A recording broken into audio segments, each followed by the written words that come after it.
calon guru penggerak. Perkenalkan, nama saya Novri Dewi SPD, calon guru penggerak angkatan 11 SMA Negeri 5 Padang.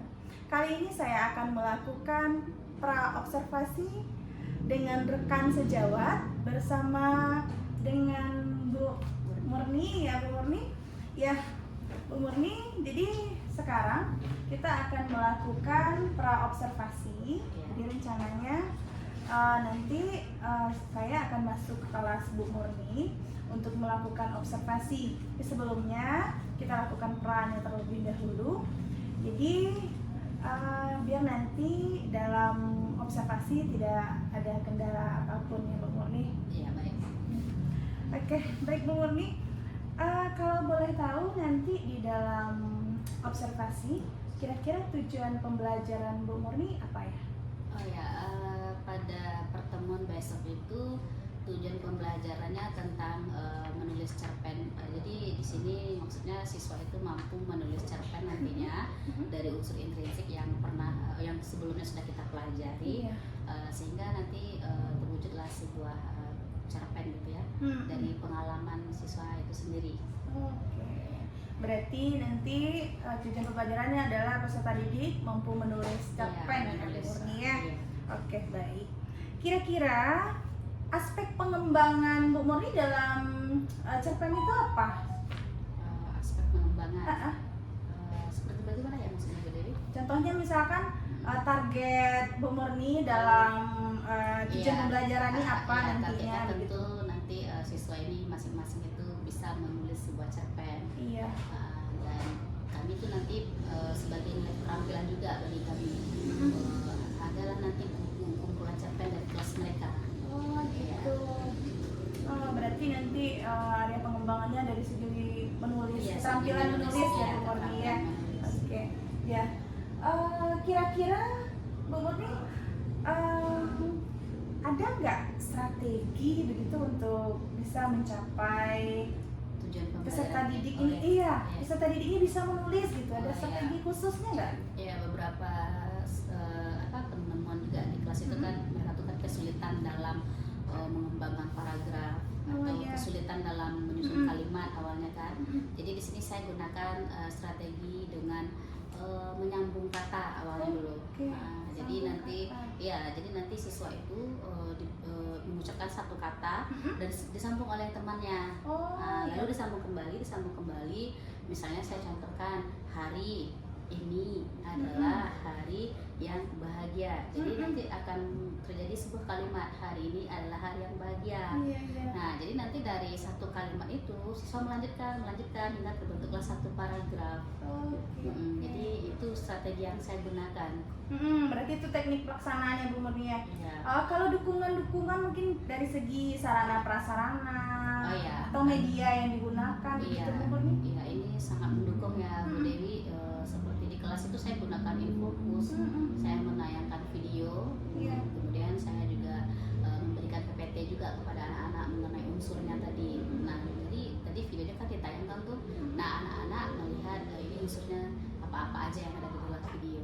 Oh gitu. Ya. Jadi membantulah untuk aanak-anak ya. Iya. Apalagi sekarang anak-anak lebih gencar ke media video ya. Mereka lebih suka melihat video atau menonton video daripada kita jelas-jelaskan itu, mereka agak susah juga mereka. Iya, baik Bu Murni. Berarti ya memang sudah saya dapatkan ya tujuan pembelajarannya, area pengembangannya, sampai ke strateginya Bu Murni ya.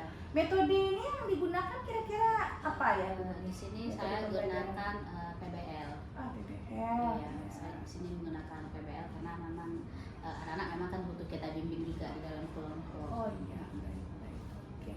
Ya sudah saya tangkap ya Bu Murni ya. Semoga nanti saya diizinkan masuk ke kelas Bu Murni ya. Ya, dengan senang hati. Kira-kira kapan ya jam pembelajaran Bu Murni yang bisa saya masuki untuk observasi? Insya Allah besok saya ada. Besok. Oke, baik. Besok itu cukup penuh. Jadi Ibu Dewi boleh nanti masuknya di kelas yang mana sukanya boleh. Oh iya. Kira-kira ada harapan nggak Bu sebelum Ibu melakukan observasi gitu? Harapan Ibu ada nggak kira-kira? Kita tentunya punya harapan ya Bu Dewi. Iya. saya berharap tujuan pembelajaran saya itu tercapai. Iya. Karena kan besar juga harapan yang kita tumpangkan pada mereka kan, kalau seandainya mereka punya skill menulis, kan sekarang itu kita harus lebih kepada skill juga. Iya benar. Kalau pintar mah semua anak pintar. Oke, Iya. baik. Ya, terima kasih ya Bu Murni. Ya. Cukup sudah pra-observasi kita. Semoga nanti tidak ada kendala saat saya observasi. Karena memang pra-observasi ini dilakukan supaya nanti Bu Murni jelas pula langkah-langkah di observasinya gitu nanti ya. Oke. Baik, rekan-rekan semua, sudah selesai percakapan pra-observasi saya, Nofri Dewi dan Murni Rahman ya, Bu Murni Rahman. Untuk kali ini cukup. Terima kasih. Assalamualaikum warahmatullahi wabarakatuh.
Angkatan 11 Kota Padang, SMA Negeri 5 Padang.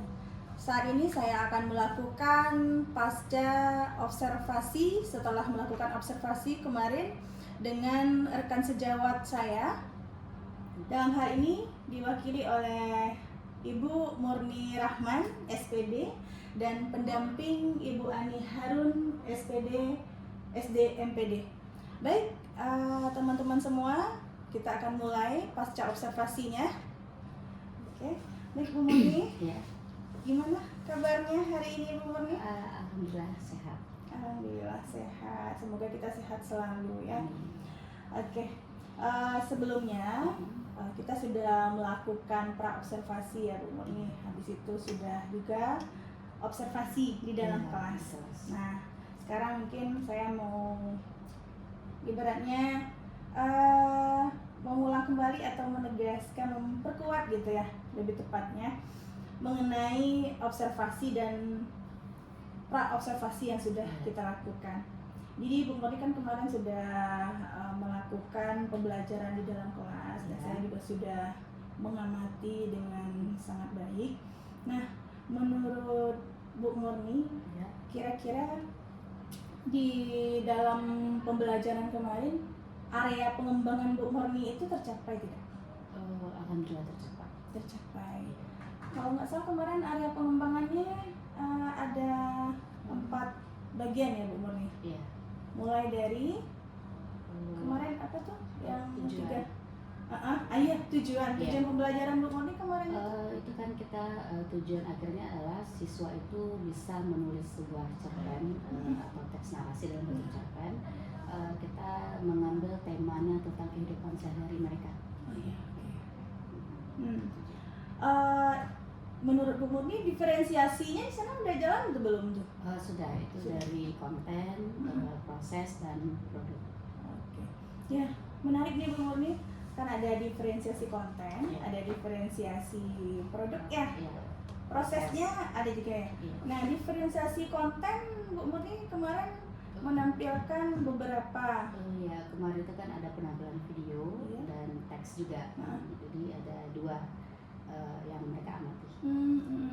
Kalau di diferensiasi produknya, Mereka menghasilkan cerpen yang mereka buat dari berdasarkan keseharian mereka tadi, sesuai dengan tujuan kita tadi. nah kira-kira menurut Bu Murni sudah tercapai atau belum target Bu Murni di awal yang di pra observasi kan ada strategi-strateginya tuh. Tercapai nggak strategi yang Bu Murni gunakan? Dibilang tercapai, cuman mungkin ada beberapa yang juga ya yang belum semaksimal. Belum maksimal, ada beberapa. Iya. Iya. Kalau boleh tahu yang belum maksimalnya di bagian apa yang Bu Murni? Ada juga mungkin siswa ini kalau saya lihat tuh dalam kolaborasinya ya Bu. Kolaborasi. Karena ada juga beberapa anak yang saya amati itu mereka cenderung mengerjakannya sendiri dan tidak saling kolaborasi dengan teman-temannya, tapi itu tidak banyak, hanya beberapa setelah saya amati. Kolaborasi ya. Iya. Oke, berarti hambatan yang Bu Murni temukan di observasi kemarin itu masalah kolaborasi Iya. siswa. Iya, Ya. beberapa. Nah, kira-kira menurut Bu Murni dari pembelajaran yang telah dilaksanakan kemarin Iya. itu apa yang sudah berjalan dengan baik gitu? Ya, kemarin kan kita ngambil di kelas 11 F2 bahasa Indonesia yang udah lihat. Iya. Yang sudah berjalan dengan baik itu ya materi sudah oke, anak itu penggunaan media pun juga sudah. Iya. Situ kan memang kita pakai infocus dan menayangkan video, suaranya juga jelas dengan speaker, bantuan speaker. Iya. Anak-anak kan cenderung suka yang seperti itu. Kemudian waktu giliran membaca pun mereka terlihat menikmati bacaannya. Oke. Berarti masih adakah kira-kira menurut Bu Murni yang harus ditingkatkan dalam observasi yang kemarin gitu? Kalau hal yang kita tingkatkan pasti selalu ada ya Bu Delia, karena kan itu juga proses pembelajaran juga dari materi hari ini besoknya harus berkata lagi. Kalau saya lihat itu yang perlu saya tingkatkan adalah kolaborasi anak di dalam kelompok. Ya, karena kan memang berdasarkan diagnostik awal itu pas itu sesuai yang mereka jawab waktu itu kan. Ternyata di interaksinya kalau saya melihat mereka itu ada yang cenderung merasa tidak setuju dengan pendapat temannya. Jadi yang perlu saya tingkatkan lagi adalah bagaimana mereka menerima dulu kehadiran teman-teman dalam kelompoknya itu, karena kan nanti mereka akan berkolaborasi untuk seterusnya. Jadi kalau hanya sekedar mereka menemukan kelompok yang pas, kalau interaksinya menurut saya belum, ya itu yang perlu saya tingkatkan rasanya. Bagaimana tadi dia tuh menerima kekurangan temannya dan bagaimana dia saling membersamai teman-temannya. Oke. Selanjutnya Bu Murni kan kemarin udah melaksanakan juga refleksi dalam pembelajaran. Menurut Bu Murni itu efektif atau tidak tuh? Sudah, menurut saya sudah. Sudah efektif. Sudah efektif. Ada alasan mungkin? Karena ini ketika pas ditanya kan, senang nggak anak ibu menulis cerpen dengan metode ini? Mereka bilang senang Bu, lebih gampang menulisnya. Biasanya kami kemana-mana idenya Bu. Nah ini kan kita kemarin pakai teknik sambung kata tuh. Jadi saya melihat ketika menulis itu mereka senang dan mereka terasa hadir dalam cerpennya itu. Nah karena pengalaman tadi kan. Bagaimana cara Bu Murni begitu, atau kedepannya seperti apa sih mengatasi masalah ini, hambatan ini gitu? Iya. Jadi kan kita kemarin udah tengok tuh di bagian mananya anak ini mungkin ada, mereka tuh kan berbeda pengalaman mungkin di antara teman-temannya. Jadi kedepannya tuh saya mungkin gini dulu tanya, kamu cocok nggak dengan teman ini berkolaborasinya? Karena ada juga di kelas itu dilihat dia merasa kadang nggak cocok dengan temannya. Nah, jadi mungkin hambatan itu dulu yang kita coba amati lebih jauh sepertinya Ibu Dewi ya. Jadi nanti kalau mereka udah merasa cocok dengan kelompoknya itu, sebenarnya ini kan mereka dari diagnostiknya udah pas itu. Cuma entah kenapa di saat kolaborasi mungkin berbeda pengalaman tadi kan kemarin menulis cerpen tuh, ternyata mereka tuh merasa dari kan saya pakai teknik sambung kalimat. Nah mereka terkendalanya mungkin ada beberapa di situ, Ibu saya nggak menuliskan tentang itu. Nah jadi kedepannya mungkin kita menyepakati dulu bagaimana bisa nggak ini kita ambil temanya. Kalau mereka udah oke, kita lanjut. Oh gitu ya. Oke, berarti kan Bu Murni juga udah menemukan solusi dari hambatan yang Bu Murni temukan. Nah kira-kira rencana tindak lanjutnya ke depannya bagaimana Bu? Rencana tindak lanjutnya Bu, ya tadi itu saya lebih memahami dulu kebutuhan peserta didik saya dulu. Nah, jadi setelah kita tahu kebutuhannya seperti apa, kita hadirkan itu di kelas. Berarti Bu Murni mau tetap melaksanakan pembelajaran diferensiasi ini ke depannya, atau ada pembelajaran baru akan Bu Murni terapkan? Atau mungkin saya akan menyempurnakannya lagi untuk ke depannya, akan belajar dari yang kemarin. Oh iya. Jadi tetap dilanjutkan ya Bu Murni yang diferensiasi ini ya. Oke. Kira-kira Bu Murni bagaimana perasaan Bu Murni setelah melakukan praobservasi dimulai dari praobservasi ya sampai ke observasi? Coba diceritakan sedikit. Saya awalnya itu ya berpikir juga, bisa nggak ya kira-kira anak ini menulis dalam waktu yang saya tentukan, karena menulis itu kan sebelum-sebelumnya bagi mereka itu hal yang sangat sulit. Kemudian saya yakinkan dulu diri saya dan saya siapkan dulu diri saya kan, ternyata selama proses mereka mampu. Dan salah satu yang membuat saya senang itu mereka itu ceritanya nggak jauh-jauh dari kehidupan mereka sehari-hari, ini kan benar-benar alami yang mereka alami. Jadi saya merasa bahagia dan saya merasa pembelajaran saya tercapai tujuannya tadi. Kira-kira dengan Bu Murni di coaching seperti ini perasaannya gimana tuh? Kan perasaan yang di kelas ya bahagia, senang berarti Bu Murni kan. Kalau yang di coaching ini ada perasaan yang timbul? Saya merasa istimewa jadinya karena dipilih juga sehingga banyak juga yang bisa saya pelajari dari ini, menghadapi tantangannya. Baik, terima kasih Bu Murni. Mungkin itu semua rentetan percakapan pasca observasi kita. Semoga kedepannya kita bisa lebih mengembangkan apa yang udah kita evaluasi ya Bu Murni ya. Terima kasih. Baik rekan-rekan semua, itu itulah hasil percakapan pasca observasi dengan rekan sejawat Bu Murni Rahman dan didampingi oleh pengajar praktik Bu Ani Harun, SPD SD MPD. Terima kasih, semoga bermanfaat. Assalamualaikum warahmatullahi wabarakatuh. Salam guru penggerak.